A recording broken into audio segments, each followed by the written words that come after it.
රජයට පැහැදිලි වැඩපිළිවෙලක් නැහැ. මේ ඩෙංගු මර්ධන ව්‍යාපාරය ශක්තිමත්ව ක්‍රියාත්මක කරන්න. ඩෙංගු මර්ධන ව්‍යාපාරයේ සේවයේ නියැලෙන විශාල ප්‍රමාණයක් එදා ස්ථිර කරනවා කිව්වා.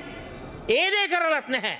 ඩෙංගු මර්ධන ව්‍යාපාරයට උත්තර සපයන්නට මේ රජයට කිසිම හැකියාවක් නැහැ. එනිසා විශේෂයෙන්ම මේ අවස්ථාවේ මම මතු කරන්න කැමති ඩෙංගු මර්ධන ව්‍යාපාරය මේටත් වඩා කාර්යක්ෂම ක්‍රියාත්මක කිරීම රජයේ යුතුයකමයි. අඩුම ගානේ සෞඛ්‍ය අමාත්‍යවරයාගේ වගකීම තමයි මේ සභාවට ඇවිල්ලා මේ ඩෙංගු ප්‍රශ්නේ පිළිබඳව රට මුහුණ දෙන බරපතල තත්ත්වය පිළිබඳව රටට ප්‍රකාශයක් කරන්න.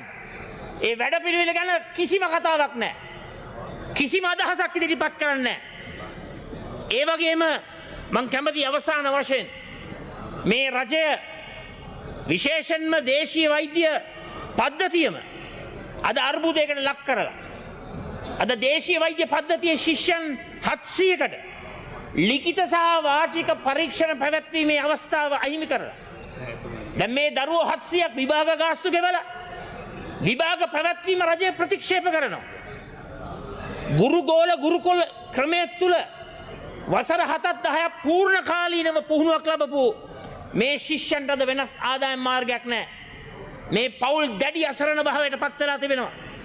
ඒ වගේම රජය කියනවා වර්තමාන අනපනත් උපයෝගී කරගෙන මේ පාරම්පරික වෛද්‍ය ශාස්ත්‍රයේ ලියාපදිංචි වෙන්නට නම් අපොස උසස් පෙළ විෂයන් 3ම සමත් වෙන්නට ඕනේ කියලා.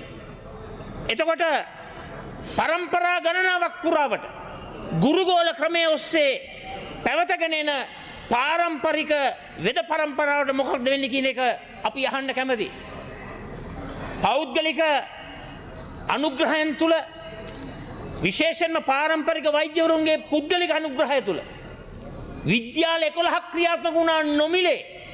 ඒ පාරම්පරික වෙද පුහුණුව මේ රටේ ක්‍රියාත්මක කරන්න. අද ඒ වෙද පුහුණුවට උපයෝගී කරගත්ත විදුහල් 11ම වැහිලා ගිහිල්ලා. වීජමු ලොකු බණ්ඩාර මැතිතුමාගේ කාලේ මේක ආරම්භ කරේ. අද 11ම වැහිලා ගිහිල්ලා. අද පාරම්පරික වෛද්‍ය ශාස්ත්‍රයට දේශීය වෛද්‍ය ශාස්ත්‍රයට පැහැදිලි ජාතික ප්‍රතිපත්තියක් නැහැ. ඒ නිසා 2023 අංක 19 දරන ආයුර්වේද සංශෝධන පනත වහාම වෙනස් කරන්නට ඕන. ඒ හේතුව නිසා අද එහි විධිවිධාන හේතුවෙන් පාවට්ටා මුකුණු වෙන්න ඇතුළු දේශීය ඖෂධ රසක් ප්‍රවාහනය කිරීම භාවිතා කිරීම රට තුල තහනම් කිරීම තුල දේශීය ඖෂධ නිෂ්පාදනය බරපතල ප්‍රශ්නයකට මුහුණ දෙනවා. එනිසා විශේෂයෙන්ම අද වගා කළ හැකි සහ ප්‍රමාණවත් ලෙස ලබාගත හැකි ඖෂධ රට තුල තිබියදී විදේශී ඖෂධ ආනයනය කිරීම තුල අපේ රටට විශාල විදේශ විනිමයක් අහිමි වෙනවා. එනිසා දේශීය ඖෂධ නිෂ්පාදකයන් සහ දේශීය සැපයුම් දාමයන් ශක්තිමත් කරන වැඩපිළිවෙලකට රජය යා යුතුයි.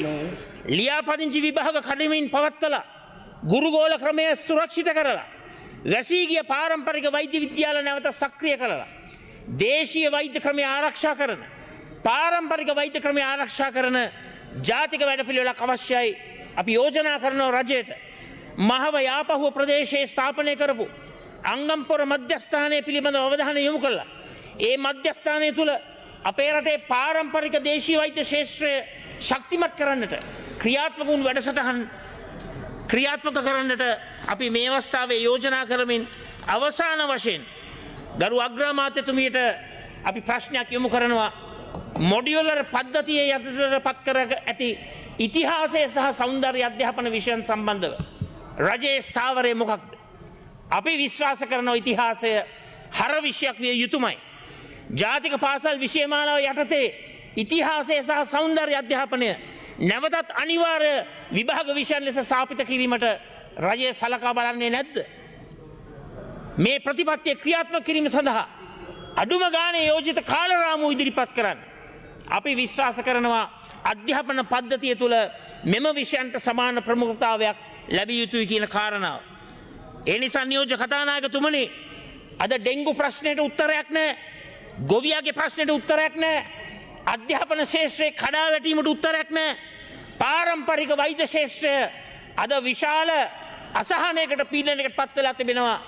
වතු ජනතාවට පොරොන්දුණු දේවල් මේ රජය කරන්නේ මේ කරුණු කාරණාවලට අවධානය යොමු වීම නතර කරලා මේ වෙනත් කරුණු කාරණා ඉදිරිපත් කරලා විශේෂයෙන්ම රටේ ජනතාවගේ සියලු දෙනාගේ අවධානය වෙනතකට යොමු කරන්නට උත්සාහ දරන අවස්ථාවක විකල්ප රජය හැටියට අපි ප්‍රකාශ කරනවා ජන සමාජයේ සියලුම ජන කොට්ටාස සුඛිත මුදිත කරවන්නට අපි අනිවාර්යෙන්ම කැප වෙනවා.